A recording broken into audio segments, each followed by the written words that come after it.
Hey guys, thanks for joining us for the August Trucking Newsletter.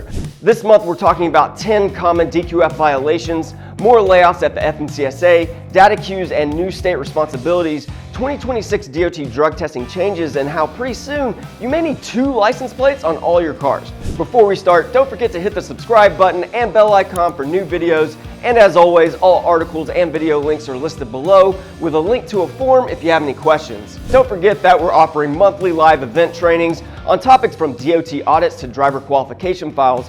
Our next 2 trainings are on September 16th and October 21st and are covering the hazmat required training for all you hazmat haulers out there and the DER's role in the SAP process. You can check out all the live events on cnslearninghub.com.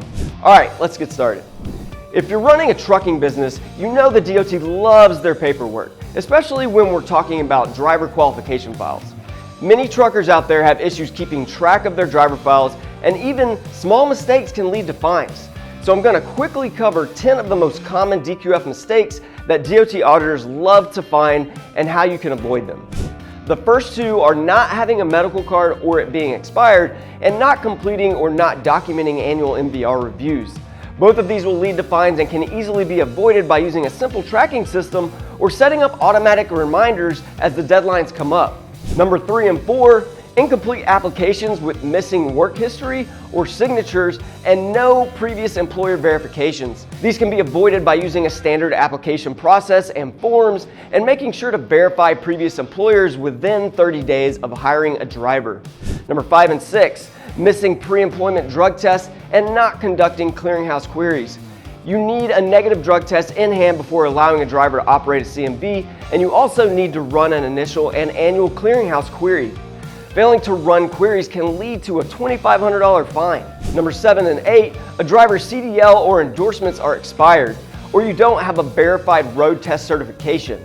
All you really need here is a process to track and verify all expirations and certifications. Number 9, missing a driver's annual violations list, which should be signed by every driver every year.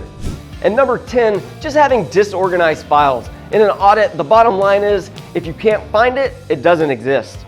A lot of these issues can be solved by getting a third party's help and or using technology to monitor everything. Our system, CNS Connects, will track all of this for you automatically. If you have any questions about managing your driver files or our CNS Connects platform, just call, email, or fill out the form in the description and a DOT compliance specialist will reach out. You remember way back when Elon and Trump were best friends, setting up Doge and firing a huge chunk of the government workforce? Well, just because they aren't buddy-buddy anymore doesn't mean the layoffs have stopped. Around 14% of the FMCSA workforce have accepted DRP, or the Deferred Resignation Program. That comes to around 169 FMCSA employees that will only be on the payroll until September 30th, 2025. And this could have a huge impact on highway safety and enforcement. As for the rest of the agencies across the Department of Transportation, over 4,100 employees have opted into DRP, with some agencies getting hit much harder than others. And the biggest ones being the FTA at 32.7%, the NHTSA at 27.8%, and the FHWA at 26%. This is part of a broader initiative aimed at trimming federal staff and focusing on efficiency and results. We'll see how each agency is affected, but the big concern with the FMCSA is the ability to keep up with the programs that influence its mission of reducing crashes, injuries, and fatalities. These changes may lead to slower rulemakings, delayed enforcement, and maybe even more automation or outsourcing. If you have questions or need help with compliance as this unfolds, you can always call, email, or fill out the form in the description, and one of our DOT compliance specialists will help you out. So the FMCSA may be changing course on the DataQ Reform, dropping its plan for a federal appeal system and pushing the responsibility down to the states. The idea here is to fix any fairness issues or complaints by requiring states to adopt a multi-level system of review. Right now, a lot of DataQ challenges are reviewed by the same officer who issued the violation, which raises obvious concerns and is most likely why only 39% of challenges succeed. Under the new proposal, reviews would happen in 3 stages, and each would be handled by different reviewers or panels with firm timelines that would lead to faster decisions. The FMCSA is taking public comments on the proposal through September 2nd, so now's your time to make your voice heard.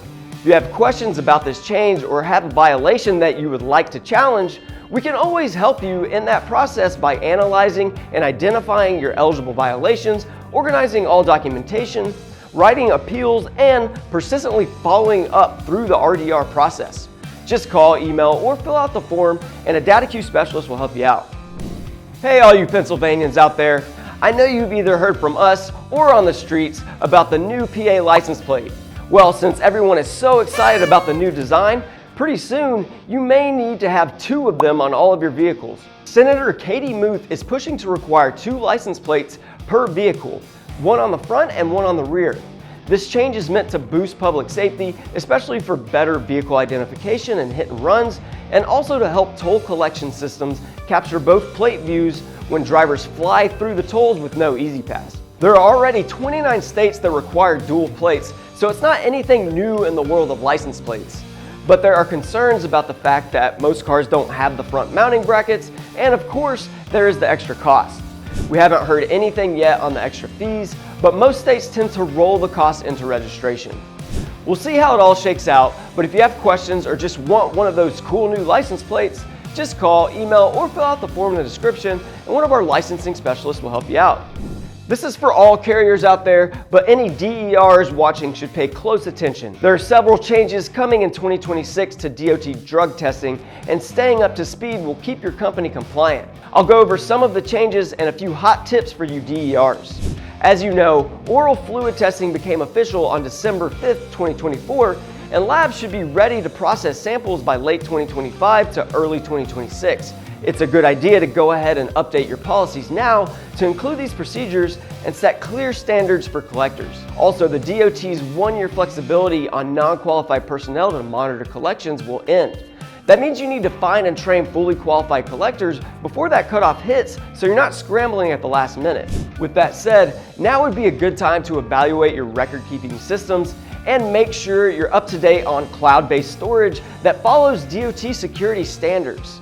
The DER's role is evolving now more than ever, so it's important to think ahead and start updating your policies now, train the right people, and double check that your agreements reflect the latest rules. If you have any questions or concerns, you can always reach out by calling, emailing, or filling out the form below. That's all for this month. Be sure to subscribe to our newsletter and YouTube channel for regular updates, and if you have questions, reach out directly using the form below. See y'all next month.